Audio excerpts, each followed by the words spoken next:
Bonsoir à toutes, bonsoir à toutes, c'est l'été Smart. Ravi de vous retrouver ce soir, comme chaque soir, à 23h du lundi au vendredi sur Bismart avec mes deux invités. On réfléchit d'abord, on échange, on débat pour tenter de mieux comprendre l'actualité économique du moment. Des sujets assez ambitieux ce soir encore. Ça fait un an jour pour jour, à 2 heures près. Le chef de l'État nous disait qu'il y a un an que nous étions en guerre. Un an plus tard, quel regard portent mes invités sur une crise atypique. Ce sera notre deuxième débat dans cette émission. Toute cette semaine, j'imagine qu'on sera un peu sur la thématique du un an après. Dans une première partie de l'émission, j'ai fait le truc à l'envers. Regardez, ça s'est affiché en haut à droite de votre écran. Le principe de précaution est-il économique? Est-il favorable à l'économie? Est-il défavorable à l'économie? Est-il économique au sens peut-être qui permet de faire des économies?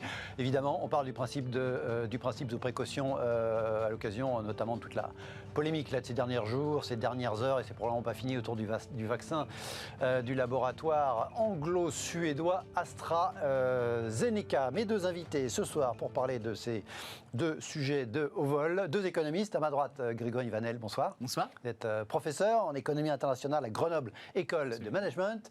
Maxime Sbailly, bonsoir. Bonsoir. Vous êtes le directeur du think tank Génération Libre. Merci à tous les deux d'être à mes côtés. Tout de suite, une petite question apéritif, comme chaque soir avant de se lancer dans ces débats profonds. On va parler des multinationales.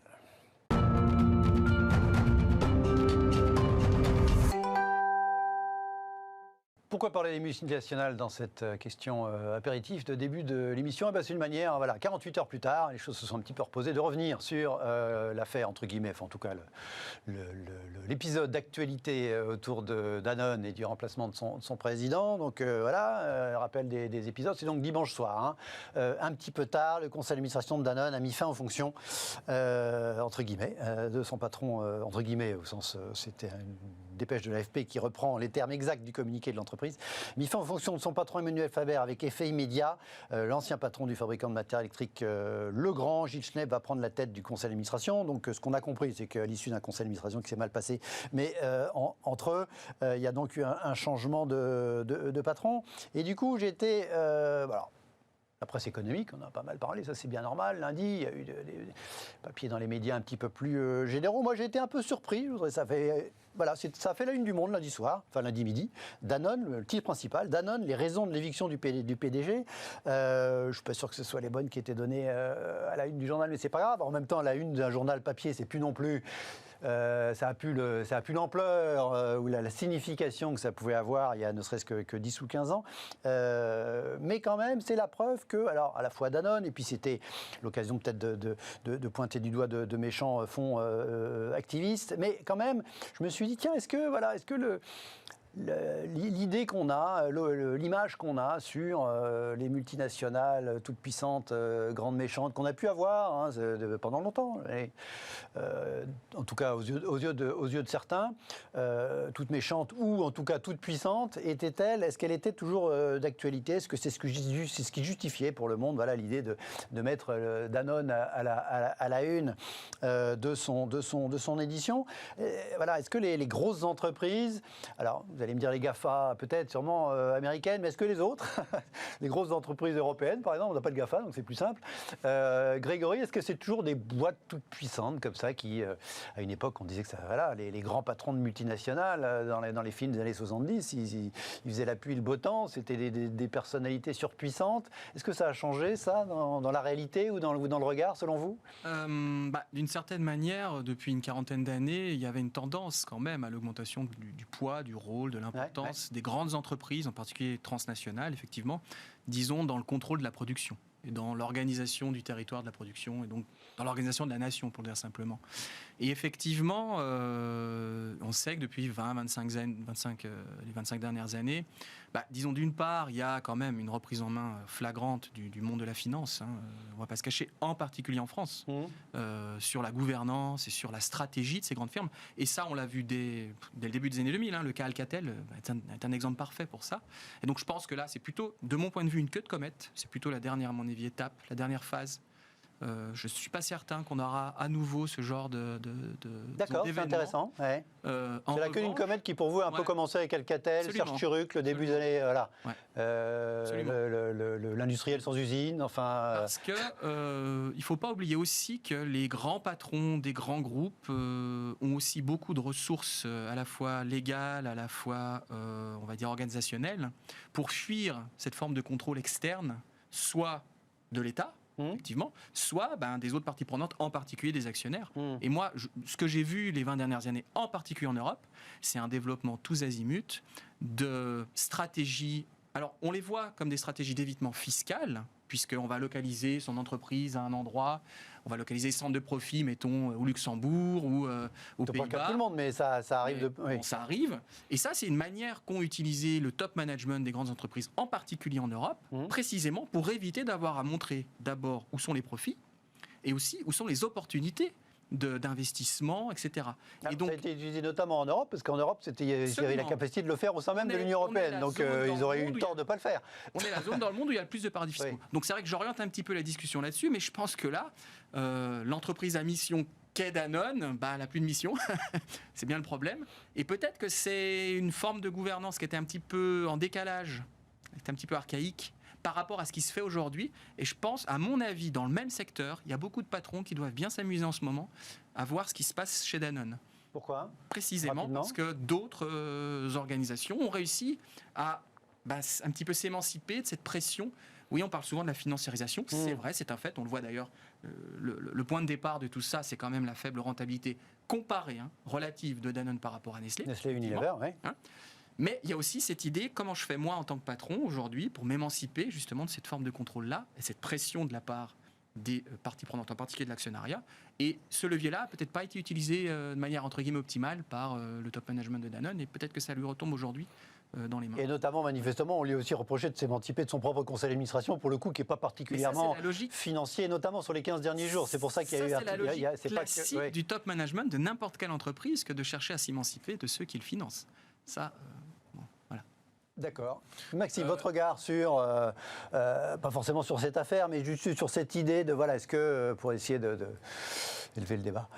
Sur la fiscalité des multinationales, je suis d'accord avec vous, mais c'est un peu le passé, c'est-à-dire que l'Europe a remédié à ces problèmes-là déjà, et puis il y a en ce moment des grandes négociations à l'OCDE, justement, pour refonder la fiscalité des multinationales, pour qu'en fait elles payent leurs impôts en fonction des lieux, non pas de production, mais de consommation. Surtout qu'il y ait moins de différence entre les zones et les... Le numérique inclus, et donc ça, je pense que c'est une réforme absolument nécessaire au niveau international, et d'ailleurs c'est une des dernières instances, l'OCDE, dans lequel le multilatéralisme est encore vivant. On sait qu'il est un peu à l'agonie en ce moment, mais ça continue à débattre, et d'ailleurs l'administration Biden a dit qu'elle était tout à fait favorable à ce projet-là, donc c'est intéressant dans ce sens-là.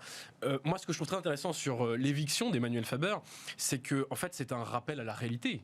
C'est-à-dire que pendant quelques années, Emmanuel Faber a été un peu le chantre de dire entreprise à mission, nous sommes responsables devant les parties prenantes et pas devant les actionnaires. Vous savez, c'est tout ce débat entre le capitalisme de stakeholder et de shareholder, dans lequel en fait la mission de l'entreprise... La difficulté d'équilibrer les deux, manifestement. Voilà, la mission d'entreprise ne serait pas en fait une mission de rendre des comptes devant les actionnaires. Là, ça a été un rappel à la réalité, puisque la mission d'une entreprise, c'est de créer des profits pour rémunérer les détenteurs du capital et ceux du travail.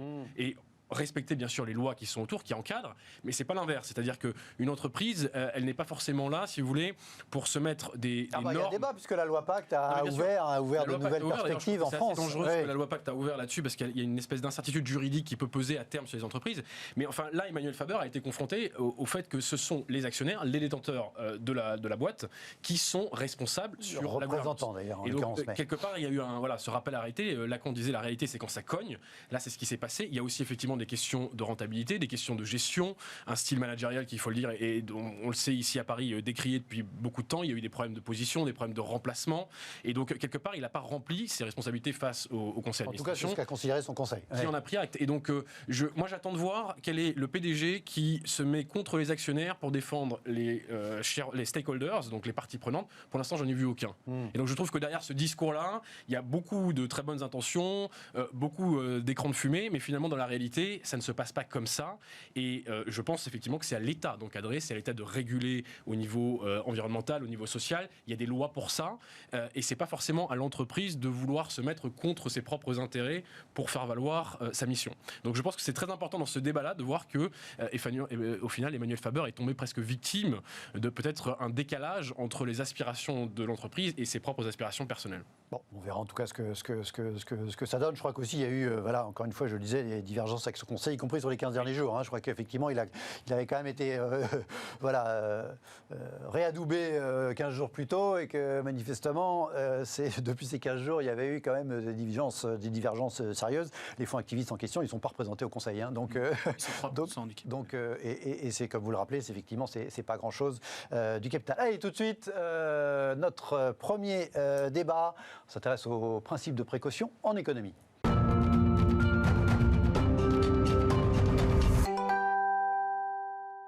Nous parlons principe de précaution, son application, son implication en matière économique. Est-il favorable à l'économie, défavorable?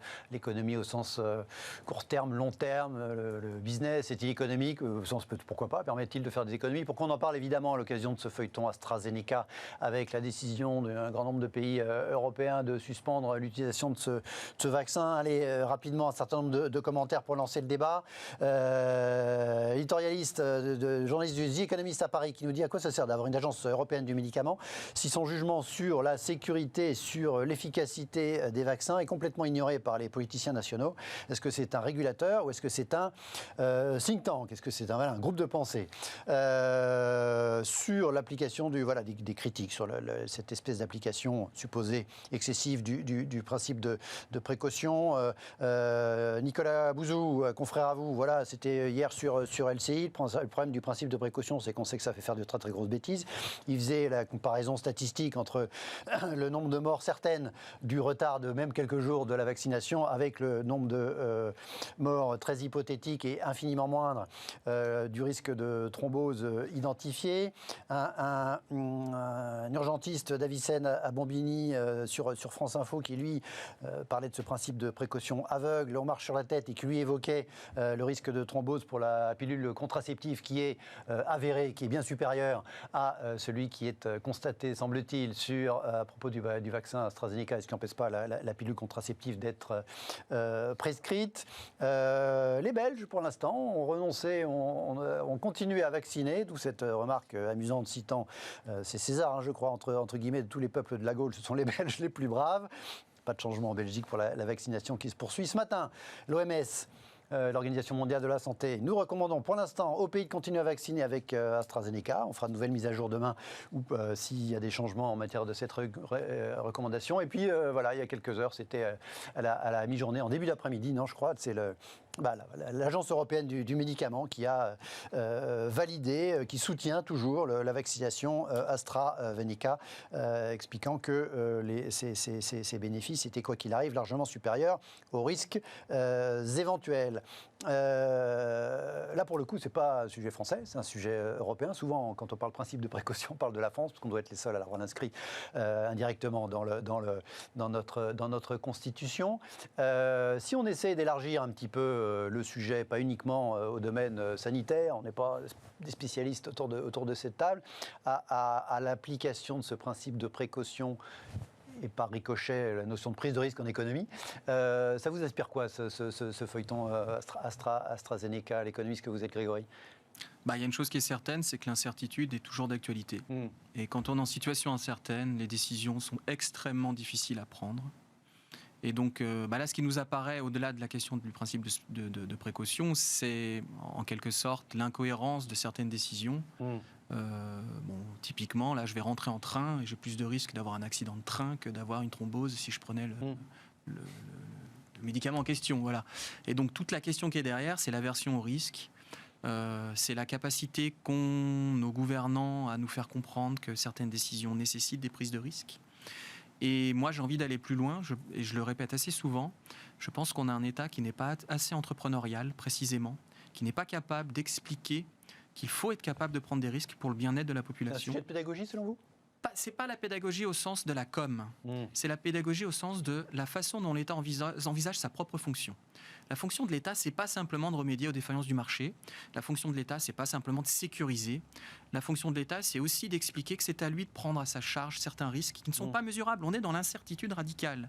Alors, on va se tromper et on le sait qu'on va se tromper. La bonne question, c'est est-ce qu'on est cohérent dans nos décisions ? Parce que si on applique à la lettre le principe de précaution, nous ne devrions pas être dans cette salle depuis au moins 2 mois. Je rappelle que le taux de prévalence à 50, des gens qui nous le reprochent d'ailleurs. C'était au mois de novembre, c'est ça qu'on nous disait. Et là, on est à 400 dans la région parisienne. Donc, je me pose des questions sur, non pas le principe lui-même, mais son application et sa cohérence. La géométrie variable, vous voulez dire. En fonction. Et en plus, dernière chose, en fait, les risques ont déjà été pris. Le vaccin a été financé quasiment intégralement par les États. Il est produit. Il est stocké, ça nous coûte quelque chose. Par les États-Unis d'ailleurs, mais il est stocké, il a été transporté, il est quasiment à la disposition des populations qui la réclament. Je rappelle qu'il y a encore 2 mois, c'était plutôt l'inverse. Il a été injecté à 12 millions de personnes en Grande-Bretagne. On disait que les Français étaient frileux, qu'ils ne voulaient pas se faire vacciner. Et en fait, c'est au tout dernier moment, et en fait, c'est pour ça que de mon point de vue, ce n'est pas un problème de principe de précaution qui est derrière. On nous dit autour d'un élément, finalement on ne veut pas y aller. En fait, parce que ça a commencé le Danemark, ensuite la Norvège ou la Finlande, je sais plus. Rumacher a un petit peu lâché l'affaire. Ça ressemble beaucoup à des représailles envers un laboratoire qui ne s'est pas comporté de manière très très sympathique au moment où il a décidé que certaines productions qui étaient faites en Europe iraient directement au Royaume-Uni. Et à mon avis, ça ressemble beaucoup à ça. On se met d'accord entre nous au fond de la classe pour embêter l'un des participants, mais ça ne va pas durer très longtemps à mon avis. C'est intéressant, dans le contexte du Brexit, on peut voir effectivement une sorte de politisation. On l'avait vu aussi avec la fermeture des frontières entre la France et le Royaume-Uni.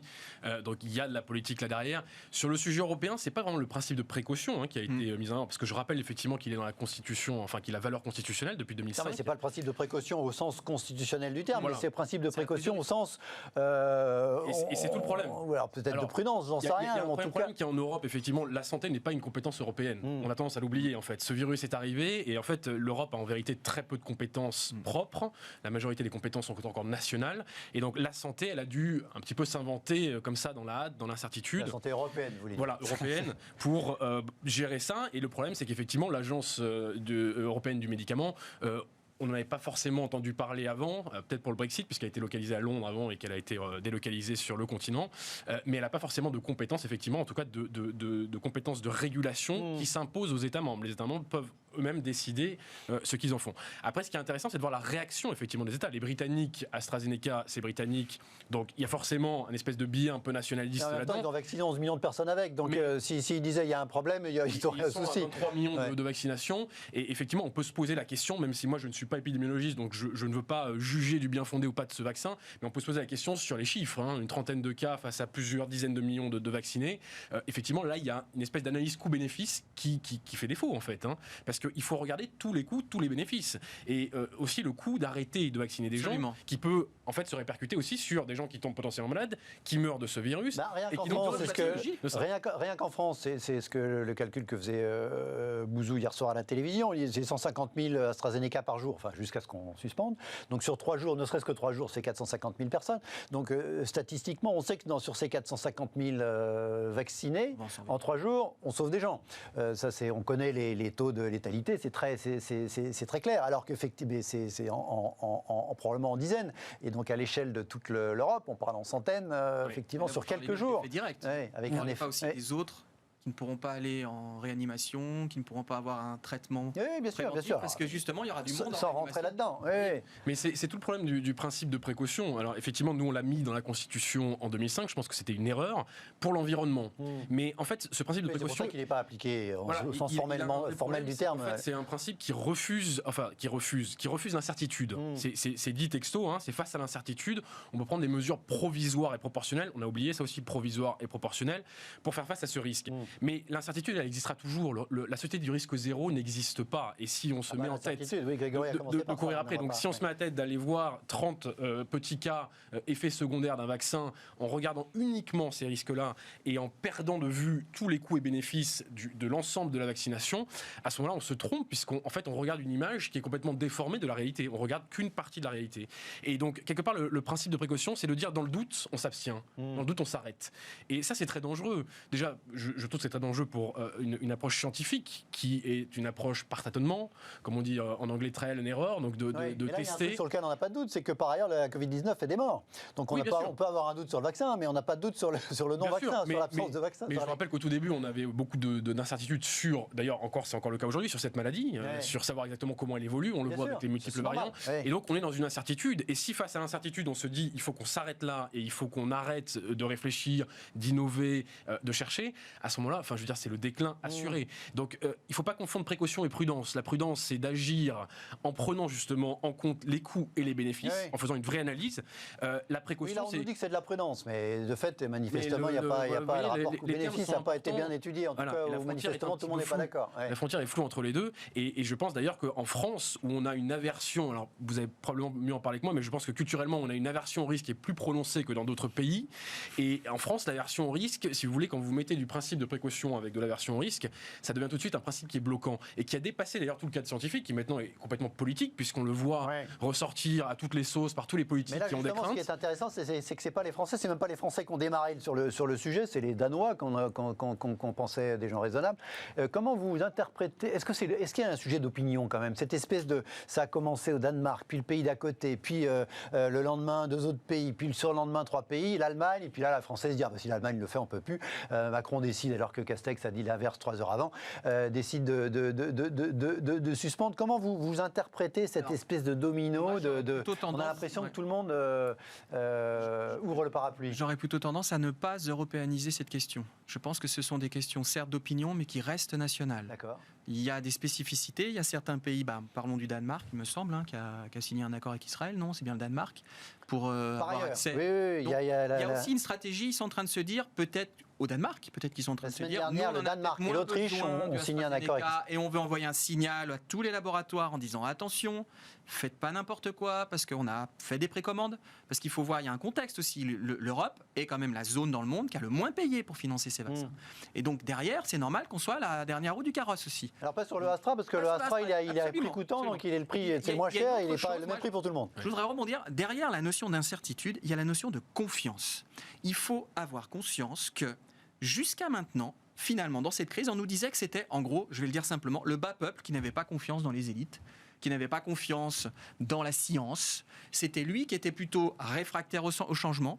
Et moi, ce dont je suis en train de me rendre compte là, aujourd'hui, c'est que ce sont les hautes administrations qui sont comme ça aujourd'hui dans ce pays, en tout cas en France, et qui jouent contre la science. Sur des sujets de responsabilité, manifestement. Des autorités scientifiques qui devraient être sur le devant de la scène, qu'on devrait écouter. Et ce sont les politiques qui décident pour des questions, excusez-moi, hautement scientifiques. Et de toute façon, la question qui compte, c'est la cohérence des critères qu'on se donne. Parce qu'on sait qu'on va se tromper, quoi qu'il arrive. De toute façon, c'est une pandémie mondiale, de toute façon, c'est une nouvelle maladie. On va de toute façon se tromper. La question, c'est, faut bien se tromper. Voilà, c'est comme ça. Et là, on est un peu incohérent dans la façon dont on se trompe. C'est pour le dire de la manière la plus simple possible. Donc ça, c'est un peu dommage. Mais Maxime, Grégory qui préfère déseuropéaniser le sujet. Moi, quand je vois ce qui se passe, je parle à un Européen convaincu, j'imagine. Moi, je vois un fiasco complet, même si vous disiez que non, je suis caricatural. Même si vous disiez que l'Europe de la santé, c'était pas dans ces machins, quand même manifestement depuis juillet dernier qu'on a décidé que l'Europe allait s'occuper de la vaccination, en tout cas gérer le sujet, en tout cas celui des commandes. Le lambda comme moi, il a quand même l'impression que ça se passe en Europe, même si c'était pas prévu dans les traités. Cette espèce de tout le monde qui tire dans tous les coins, même pas en même temps, etc. Je me dis waouh, c'est quand même. Est-ce que globalement sur le sujet de la vaccination, avec les retards et plus spécifiquement ces derniers jours, ces dernières heures, tout le monde tire dans des sens différents. Vous vous rappeliez effectivement le Danemark et l'Autriche qui sont allés à Tel Aviv faire un deal avec Monsieur Netanyahou. Voilà, pour des futures générations de vaccins. Est-ce que la crédibilité de l'Europe n'est pas en train de se jouer sur ce sujet ? Oui, là, c'est sûr qu'on peut reprocher à l'Europe sur les vaccins, en tout cas d'en avoir pas fait assez, pas s'être assez préparé. Et là, on voit effectivement que ça tire dans tous les sens et que finalement l'unité européenne, elle n'existe plus sur les vaccins. On peut trouver ça veut dire qu'elle n'existe pas beaucoup globalement. C'est-à-dire que elle existe sur les compétences partagées. Manifestement, c'est l'Allemagne qui a décidé ce que la France allait faire, puisqu'on a attendu que l'Allemagne renonce, enfin suspende pour suspendre. Chaque fois, heureusement, si l'Allemagne le fait avant, les Français se sentent plus à l'aise, on va dire, pour cette décision. Effectivement. Mais les Allemands se trompent aussi, il faut le dire. D'ailleurs, en ce moment, ça se passe plutôt mal pour Angela Merkel. On l'a bien vu lors des élections régionales du week-end passé. Donc oui, effectivement, on peut reprocher à l'Europe d'avoir complètement foiré la stratégie de vaccination. On peut y trouver une excuse, c'est que la santé n'est pas sa compétence principale, mais elle aurait dû se montrer à la hauteur. Pour les opinions, c'est quasiment le plus gros sujet depuis 10 ans où on leur dit qu'ils observent l'Europe, quoi. Excusez-moi, je pense que le vrai problème, il est en France. C'est-à-dire qu'il faut lire l'enquête du Point qui vient de sortir sur le mal français. On voit la lenteur. La lenteur. Les mots français pèsent beaucoup plus dans l'échec de la vaccination en France que ce qu'a fait l'Europe. Je rappelle que, vous voyez, il y a des procédures illisibles, il y a du corporatisme, il y a la lourdeur bureaucratique. On l'a eu pour les tests, on l'a eu pour les vaccins, on l'a eu pour les masques. Ça se répète. On a un État qui, dans cette crise, en fait, on ressort tous les pires de la vaccination par les médecins. Il y a beaucoup de normes. C'est toujours facile d'aller se défausser sur l'Europe en disant c'est la faute de l'Europe et nous on a tout bien fait. Je pense que l'Europe a effectivement. Non, j'ai pas dit ça. J'ai dit que dans l'image qu'on a. Je précise. Mais après, pour répondre aussi à votre question, le principe de précaution est-il économique? Est-ce que la question est là? Il y a deux exemples sur lesquels on peut dire que ça pose problème. Premièrement, sur les OGM, par exemple. On sait qu'avec le principe de précaution, la France a cessé toute activité de recherche sur les OGM. Là, pour le coup, on est les seuls. On est les seuls.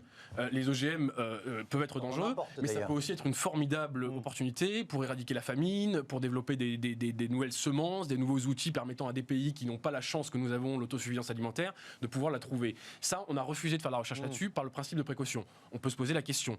Il y a un deuxième exemple qui est un peu plus parlant, c'est sur l'ARN messager. Vous avez vu que le prix Nobel de chimie 2020, c'est une Française, Emmanuelle Charpentier. C'est un peu lié au premier sujet d'ailleurs, c'est le même genre, c'est les manipulations génétiques aussi. Elle a expliqué qu'elle a dû partir à l'étranger parce qu'en France, elle ne pouvait pas, elle était interdite de faire ses recherches sur ces nouveaux vaccins-là. Et après, on se plaint en France de ne pas avoir de vaccins français ou même européens, on est le pays de Pasteur.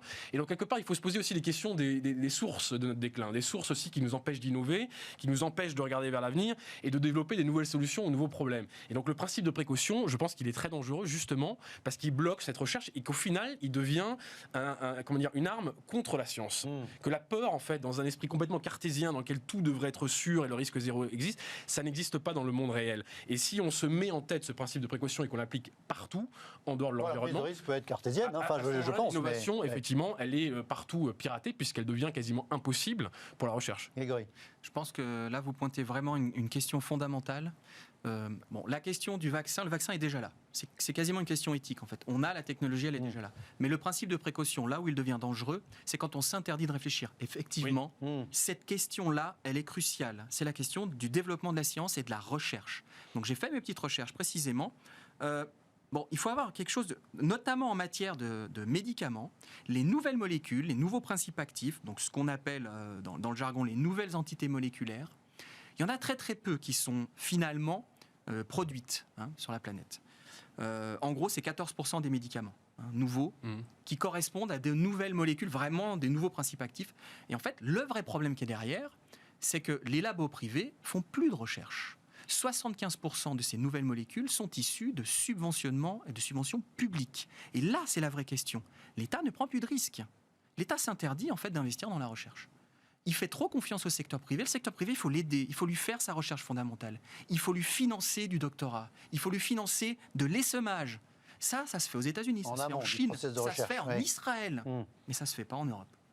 Et ça, c'est un vrai problème. Et donc, faire confiance au marché en croyant que le marché, spontanément, il va être en mesure de développer des molécules. On prend juste cet exemple-là. Il y a une molécule sur 10 000 qui sont développées, qui devient une molécule qui va sur le marché. Vous croyez sérieusement qu'un entrepreneur lambda, il va engager des ressources qui ne sont pas à lui, en général, en plus, pour faire ça? C'est le job de l'État de faire ça. Et donc, ce principe de précaution-là, celui-ci, il est néfaste. Il nous interdit. Il y a une chaîne, on voit bien, la recherche fondamentale. De démarrer. Après, Moderna a investi pendant 10 ans avant de... L'histoire de l'ARN messager ou l'histoire des recherches sur le SARS, le SARS-1, la première maladie Covid, on avait des chercheurs, la première chose qu'a dit le chercheur, je ne me rappelle plus son nom, spécialiste en France de la question, il a dit, moi en 2003, 2004, on m'a enlevé mes subventions. Ben voilà. Donc oui, il faut accepter de prendre un risque, le risque de perdre de l'argent. Oui, l'État doit accepter de perdre de l'argent. Eh ben oui, il va investir dans des voies qui n'ont pas d'avenir en matière scientifique. Oui, alors pour l'État, c'est un peu différent parce qu'il n'en perd pas, il n'en gagne pas, il investit éventuellement. Parce que là, on est pieds et poings liés face à des laboratoires qui parfois peuvent avoir des réflexes nationalistes. Il ne faut pas se cacher là derrière.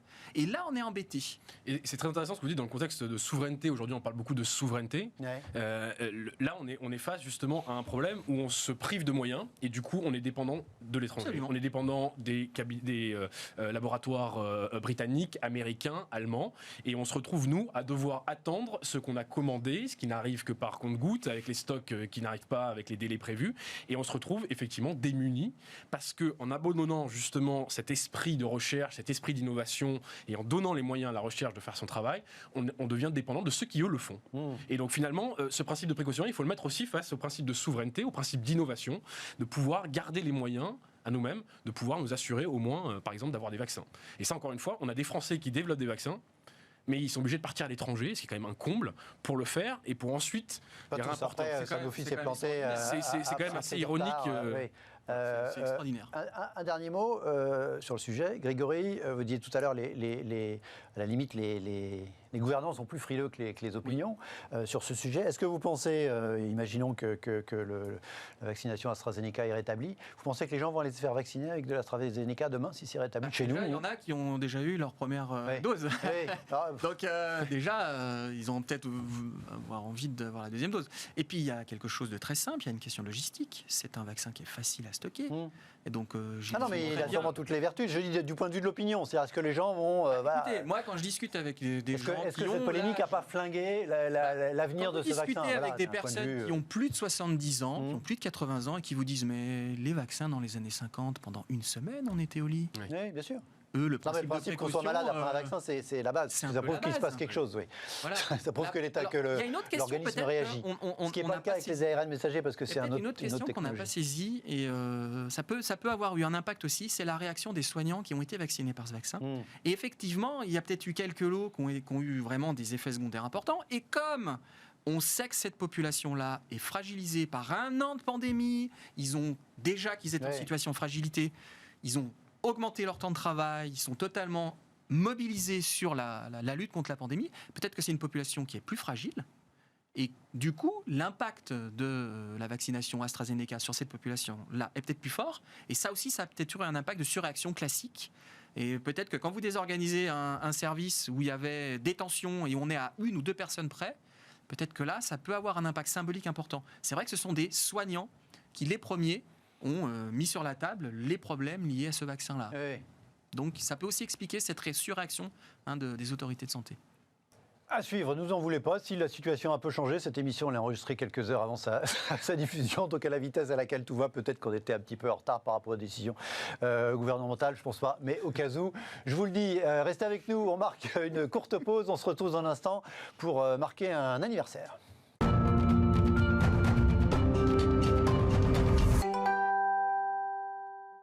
Retour dans l'AIT Smart, merci de rester avec nous. Nous marquons un anniversaire. Voilà, nous sommes le 16 mars 2021, le 16 mars 2020.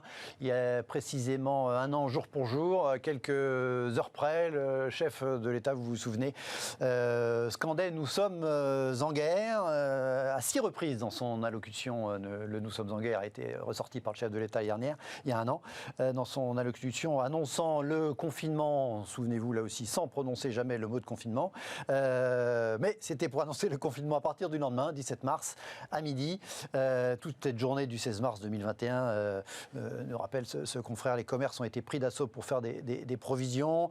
Le chef de l'État avait également annoncé le report du second tour des municipales qui avait eu lieu, on s'en souvient, la veille. Hein. Donc on était, voilà, c'était tout chaud.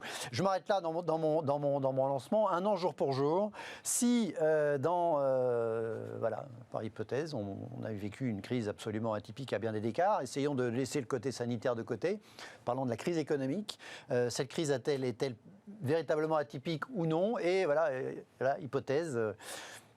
Dans 10 ans, comment décririez-vous ce qui s'est passé entre le 16-20 2020 et le 16 mars, pardon, excusez-moi, 16 mars 2020 et 16 mars 2021. Allez, Maxime, pour commencer. Dans 10 ans, je ne sais pas, j'espère que ce sera un mauvais souvenir. Ouais. Ce qui est sûr avec cette crise, c'est qu'elle... On imagine quand même que ce sera dans quelques bouquins d'économie et d'histoire. Oui, probablement, mais ce qui est sûr avec cette crise, c'est qu'elle est inédite. C'est-à-dire que ça n'a rien à voir avec les crises économiques qu'on a connues par le passé. 2008, c'était au centre de la finance que tout a explosé. En 2012, c'était les dettes souveraines en zone euro. Là, c'est pas l'économie, c'est la santé, et donc c'est une décision politique d'arrêter de confiner, de fermer la boutique, d'arrêter l'économie. Donc c'est complètement sans précédent, on n'a jamais vécu ça. Donc c'est ce qui rend cette crise intéressante et en même temps un petit peu terrifiante, parce qu'on ne sait pas quelle est la sortie. Et là est tout le problème, c'est-à-dire que ça fait déjà 1 an. Ça commence à durer. Ça fait 1 an qu'on a pris nos libertés, qu'on nous explique que ces restrictions sont proportionnées et mesurées. Moi, j'attends encore une analyse coût-bénéfice. Là aussi, on parlait de principe de précaution. J'ai encore vu aucune analyse coût-bénéfice. On soit complètement sorti pour faire un vrai bilan à la limite. Ça fait déjà un an. Mais on n'en est pas sorti. On est très inquiet chez Génération Libre des libertés publiques parce qu'on les a suspendues. On est en état d'urgence. Je vous rappelle que sur les 5 dernières années, nous avons vécu 3 ans en état d'urgence. Il y a eu le sécuritaire, ensuite il y a eu le sanitaire. Un état d'urgence, c'est censé être temporaire, c'est quelque chose pour régler rapidement une crise et revenir à un fonctionnement normal de la démocratie. 1 an après, on est encore en état d'urgence, il y a encore 27 restrictions de liberté, on a fait l'observatoire des libertés confinées à Génération Libre et on ne voit pas la fin. On ne voit pas la fin de ce dysfonctionnement-là. Et donc on se pose des questions de savoir, est-ce que cette crise, finalement, elle va s'arrêter un jour, mais est-ce qu'on récupérera toutes nos libertés? Est-ce qu'on récupérera ce qui faisait la légèreté de vivre d'avant? Est-ce qu'on récupérera un fonctionnement normal du Parlement? Est-ce que les frontières vont réouvrir? Est-ce qu'on va avoir le droit de se déplacer librement? Et ces questions-là, elles se posent aujourd'hui de façon très aiguë, parce qu'autant on peut comprendre au début que les libertés soient peut-être restreinte de manière temporaire pour éviter la circulation du virus, autant aujourd'hui on voit que tous les dégâts qui sont causés par ces mesures-là, ils montent de plus en plus et ça va laisser des graves séquelles auprès des jeunes, auprès des bilans des entreprises, sur le marché du travail. Et donc la question se pose aujourd'hui de savoir comment on sort de cette crise et comment on arrête de prendre des mesures complètement liberticides qui font plus de mal que de bien à mon sens. Gaspard Koenig avait dit la vraie équation, c'est des vies prolongées contre des vies gâchées. Et je pense que l'équation elle se situe là et qu'il faut arriver justement à prendre en compte la totalité des coûts de cette crise et de se poser la question de sa gestion. Et donc je pense qu'1 an après, malheureusement, on n'a pas ce débat. On n'a pas ces éléments d'analyse et je trouve que démocratiquement c'est très questionnable, c'est quelque chose qui m'inquiète énormément et j'espère que ça ne va pas durer. Tout à l'heure on parlait des vaccins, on parlait d'incertitude. Le 16 mars 2020, on est rentré dans une... Compte tenu du caractère absolument inédit de ce qu'on vivait, on est rentré dans une zone d'incertitude. Est-ce que l'incertitude, comme pour les vaccins, caractérise aussi cette crise, cette année de crise, y compris d'un point de vue économique, selon vous, Grégory? Alors, si on prend un peu de recul historique, on va dire que depuis les années 50, l'État était un réducteur d'incertitude économique. C'est sa principale fonction, si on réfléchit bien. Du point de vue des agents, en tout cas. Oui, du point de vue des agents privés. Les travaux de Thomas Piketty le montrent, par exemple. Il y a une stabilisation, par exemple, de la part des profits dans le PIB dès qu'on a mis en place la protection sociale à la française, par exemple. Alors qu'auparavant, c'était les profits qui étaient la variable d'ajustement. Et donc, en cas de crise, on avait évidemment une procyclicité et des disparitions d'emplois et de la pauvreté qui explosait, etc. Là, cette crise-là, elle est particulière parce que ce n'est pas une crise économique, c'est une crise de la politique économique. Et c'est même la première crise de la politique économique d'après-guerre. C'est-à-dire, expliciter la différence entre les deux, selon vous. La différence entre les deux, elle est assez simple. Une crise économique, finalement, qu'est-ce que c'est ? C'est le résultat de la conjonction d'un certain nombre de dysfonctionnements, de contradictions dans le régime de croissance. On sait quelles sont les contradictions actuelles de notre régime de croissance. Tout cela est documenté depuis une 20aine d'années. La crise des subprimes l'a montré. Notre régime de croissance est fondé sur quoi ? Sur la nécessité absolue de maintenir une part des salaires importante dans le PIB, alors qu'en même temps, la répartition du PIB en faveur du capital augmente. Et donc là, on a un problème de demande mondiale qui, parfois, est soulagée. Là, le plan Biden tombe bien, 3% du PIB mondial de demande supplémentaire. Je vous garantis que l'année prochaine, il y aura un peu de croissance. Mais dans les faits, surtout aux États-Unis. Mais dans les faits, les stratégies des pays étaient assez simples. Soit je m'endette, et en particulier c'est l'endettement privé qui explosait, notamment aux États-Unis, au Royaume-Uni. Soit je vise les exportations vers les pays qui ont un peu de croissance parce qu'ils peuvent avoir un système financier qui leur permet l'endettement. Ça, on sait où ça mène. Ça mène à la crise des subprimes, tout ça.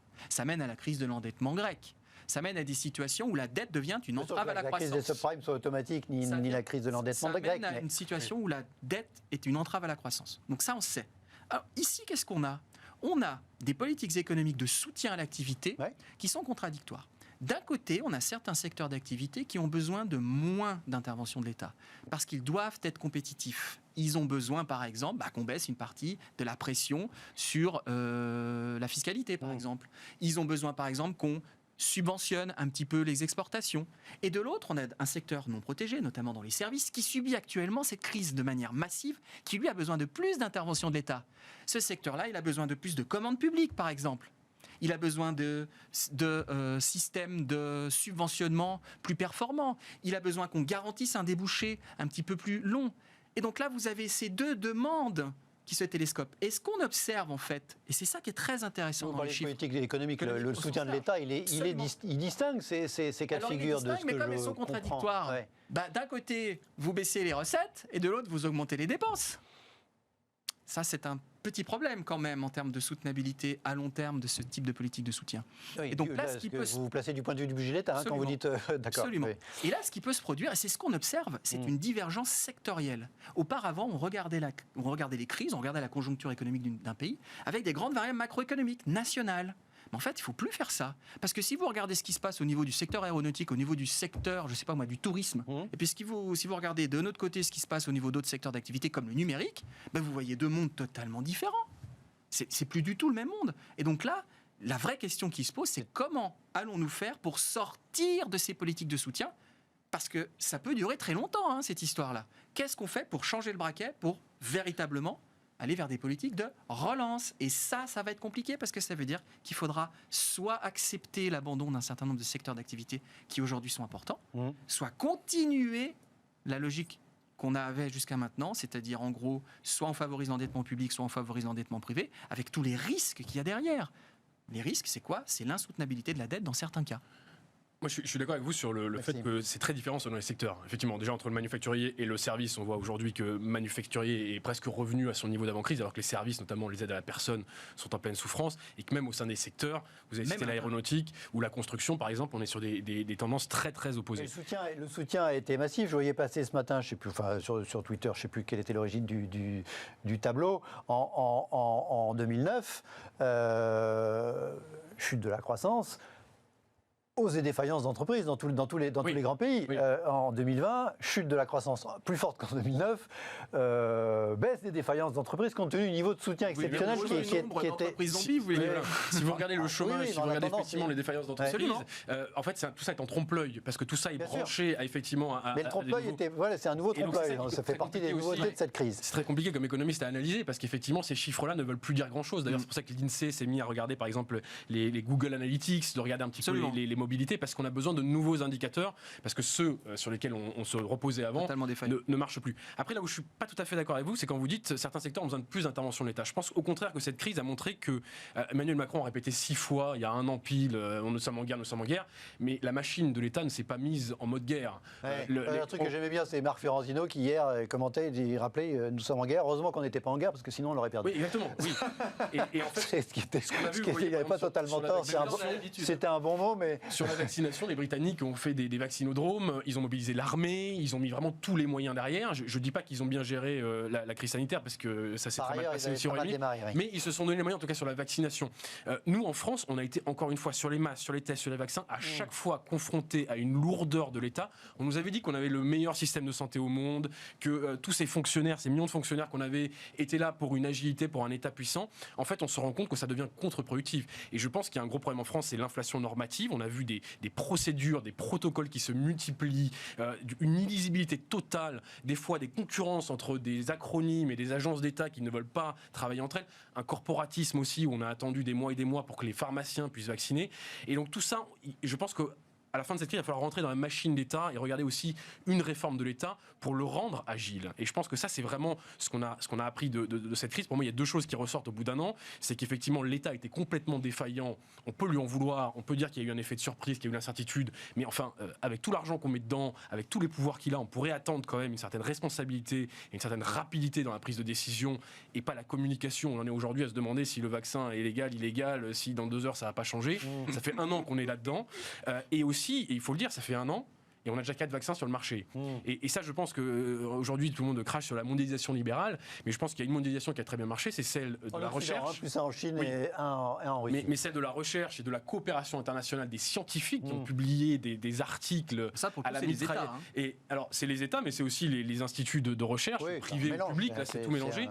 Mais il y a eu vraiment une formidable mobilisation et on se retrouve 1 an après avec une épidémie où on a déjà 4 vaccins qui sont disponibles sur le marché. Ça, je pense qu'il faut quand même se réjouir de ça et autant on parle des défauts, on parle des problèmes, mais aussi se réjouir de ce qui a marché dans cette crise. Je voudrais vous faire commenter tous les deux un papier, c'était ce matin, dans un journal, en l'occurrence dans le Figaro. Donc hier, il y avait une réunion des ministres des Finances de la zone euro, présidée par M. Donoghue, l'Irlandais, qui est le président de l'Eurogroupe. Le désendettement n'est pas la priorité. Alors on comprend le contexte, mais est-ce que si on vous avait montré ce papier il y a 1 an et demi, c'était ne serait-ce que imaginable de voir un grand papier, à fortiori dans le Figaro. Enfin, en l'occurrence,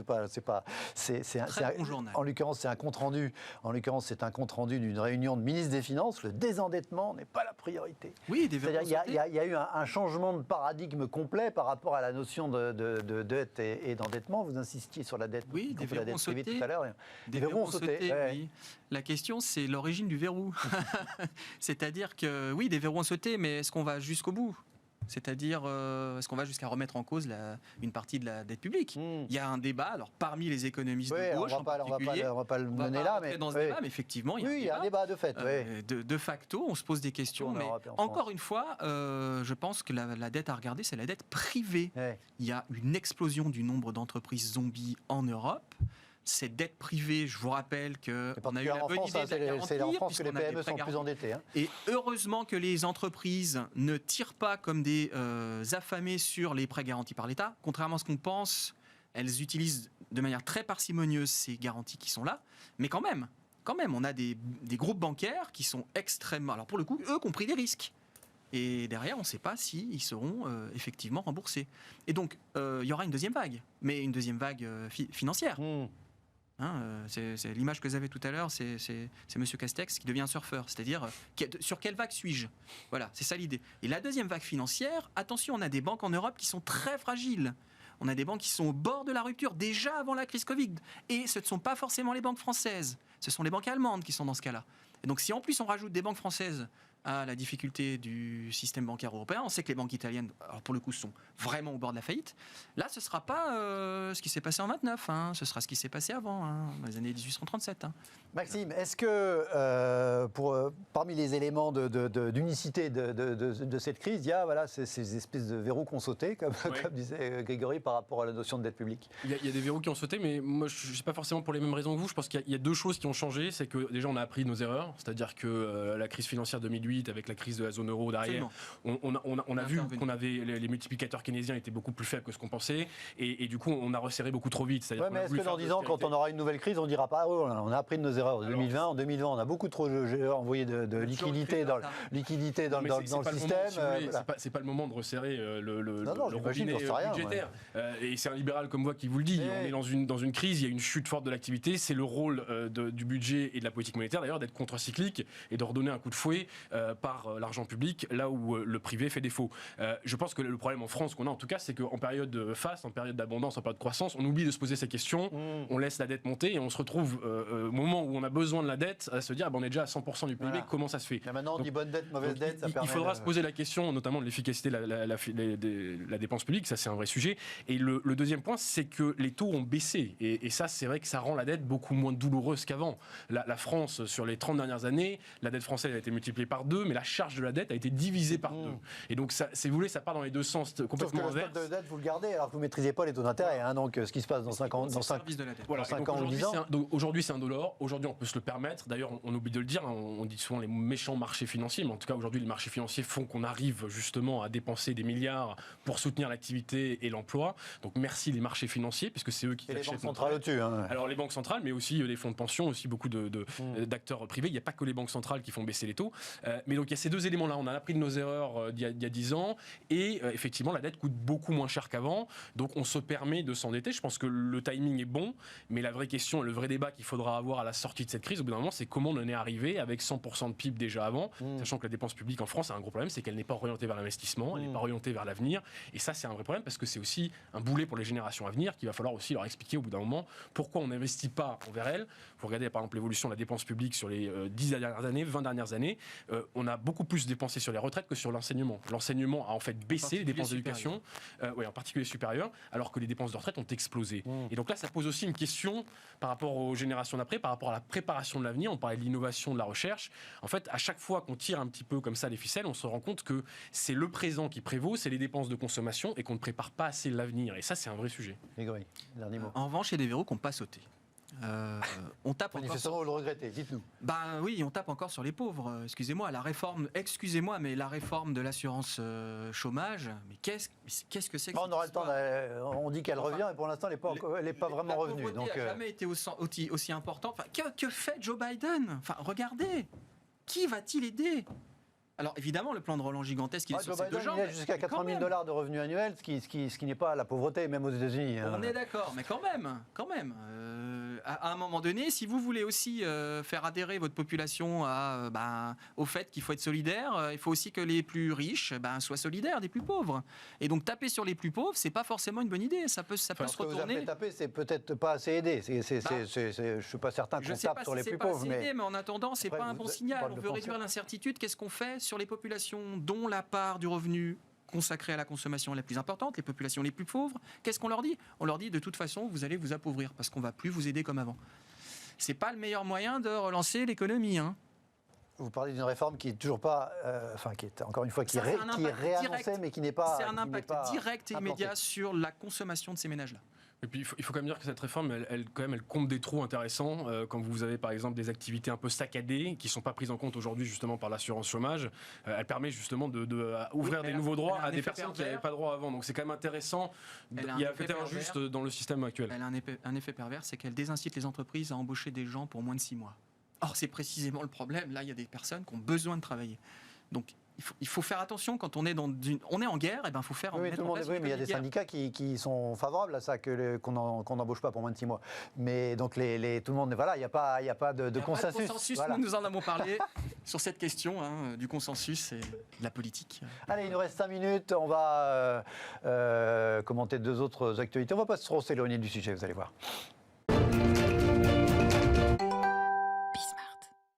Allez, l'after, pour terminer l'émission, je le disais, il nous reste quelques minutes, on parlait des marchés financiers, on y reste. Ce matin, la France a procédé à une émission massive d'obligations d'État vertes, ce qu'on appelle les green bonds. Alors ça, c'est une dépêche Bloomberg, donc elle est écrite en anglais. On devient les champions européens largos avec cette émission de 35 milliards d'euros de ces obligations vertes. Alors, la dépêche de Bloomberg, elle dit que voilà, on montre que le country, la France, devient trendsetter. On montre des tendances sur le marché du financement de projets environnementaux. Alors c'est une façon de faire de la dette, mais pour de l'investissement, encore une fois, green. C'est la 2e émission de Green Bonds. La précédente datait il y a plusieurs années, donc c'est quelque chose d'important. C'est quelque chose de vertueux que l'État s'endette pour des profits environnement friendly, selon vous. C'est quelque chose avec la labellisation de la dette. En fait, tout cela revient au budget de l'État. C'est comme l'électricité verte. En fait, c'est la même électricité pour tout le monde, mais c'est du marketing pour vous? Alors non, ça traduit une réalité, c'est que les rendements sont tellement faibles que n'importe quel type d'entité publique, un tant soit peu riche, qui émet des bons, va trouver beaucoup d'investisseurs qui vont vouloir. Voilà. Donc bon, ça traduit surtout ça, cet excès d'épargne, et l'effet gigantesque de la crise sur l'épargne. Le classement qu'on a montré, on est en tête au monde, c'est globalement l'Europe qui est en tête sur ce sujet, à date, avec ses émissions d'État labellisées vertes. Ça vous paraît une bonne chose, Maxime ? Alors je dois vous avouer que je ne sais pas exactement ce que ça recouvre, parce qu'effectivement, le budget vert, vous savez, le fléchage des dépenses de l'État, c'est tout nouveau, c'est en chantier encore, donc on ne sait pas où ça va. Non, puis normalement, l'argent de l'État, il n'est pas censé être préaffecté. Voilà, il y a des règles. Je vous rappelle d'ailleurs qu'on dit qu'on lutte contre les émissions carbone, etc., mais qu'il y a encore des subventions publiques vers le carbone. Absolument. Donc des green bonds, qu'on a des subventions vers le carbone, si vous voulez, ça me paraît un peu plus du marketing que quelque chose de très sérieux.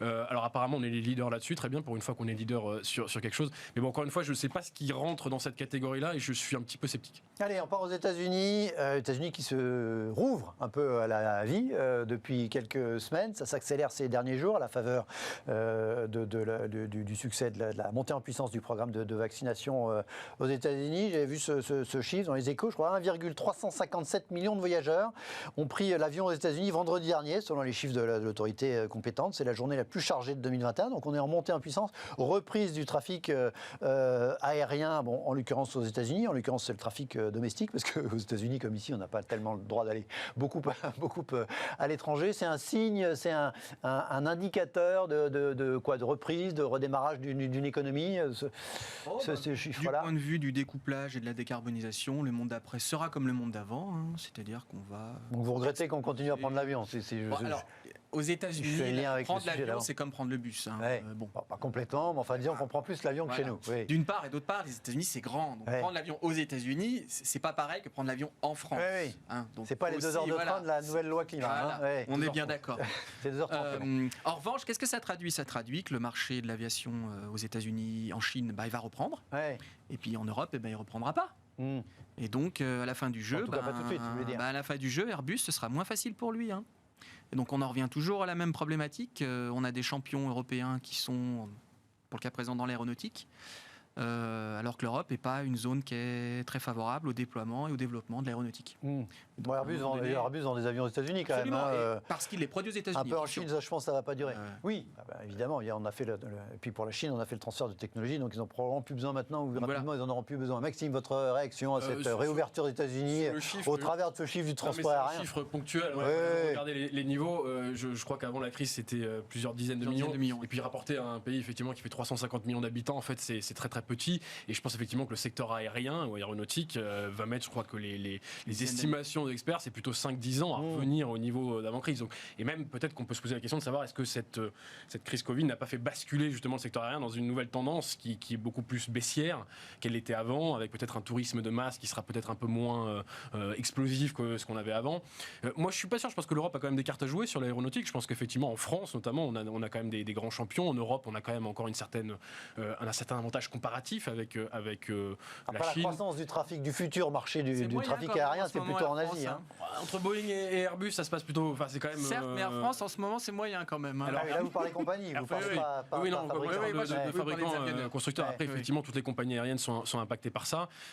Voilà. Après, vous dites effectivement, c'est dommage que ça soit le monde d'avant. Moi, je pense que ce qu'il faut faire, de manière très générale pour l'écologie, c'est de faire un vrai prix carbone et qui inclut justement le kérosène des avions, la fabrication des avions, et qu'on mette vraiment, si vous voulez, un signal prix sur tous les effets dommageables du carbone. Il faut subventionner l'aviation en Europe, parce que la France subventionne massivement, justement.